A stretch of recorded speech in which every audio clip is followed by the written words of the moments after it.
அனைவருக்கும் வணக்கம். நான் உங்கள் சுகுமார் பேசுகிறேங்க. இப்போ நம்ம பார்த்துருக்கிற பூமி வந்துங்க ஒரு 1.5 ஏக்கராங்க. நல்லா அருமையான செம்மண் பூமிங்க. ஒரு இன்வெஸ்ட்மெண்ட் பண்ணுறதுக்கு அருமையான இடமுங்க. இதில் பார்த்திங்கன்னா ஒரு ஃப்ரீ சர்வீஸ் வந்துடுங்க. பிஏபி பாசன வசதி இருக்குதுங்க. பஞ்சாயத்து இட்டேரி மேலேயே இருக்குதுங்க. கவர்மெண்ட் இட்டேரி மேலேயே இருக்குதுங்க. பக்கத்தில் எல்லாம் தோப்புங்க. நல்ல குடியிருப்பு மிகுந்த பகுதியில் இருக்குதுங்க.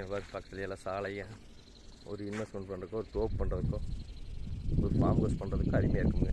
இது எங்கே லொக்கேட் ஆகிருக்குன்னு பார்த்தீங்கன்னா பூலவாடிங்கிற ஏரியாவில் லொக்கேட் ஆகிருக்குதுங்க. நல்ல வடக்கு பார்த்து பூமி அமைஞ்சிருக்குதுங்க. இது பிரித்து வேணாலும் கொடுப்பாங்க. இந்த பூமியோட விலை பார்த்திங்கன்னா ஒரு ஏக்கர் 43 லட்ச ரூபா சொல்லியிருக்காங்க. நல்லா வடக்கு பார்த்து நிலமாக வந்துருங்க. அருமையான செம்மண் பூமிங்க. ஒரு இன்வெஸ்ட்மெண்ட் பண்ணுறதுக்கும் ஃபார்ம் ஹவுஸ் பண்ணுறதுக்கும் அருமையாக இருக்குங்க. இந்த பூமி பிடிச்சிருந்துன்னா என்னோட நம்பர் கால் பண்ணிவிட்டு வாங்க. 63 80 257 604. நன்றி, வணக்கம்.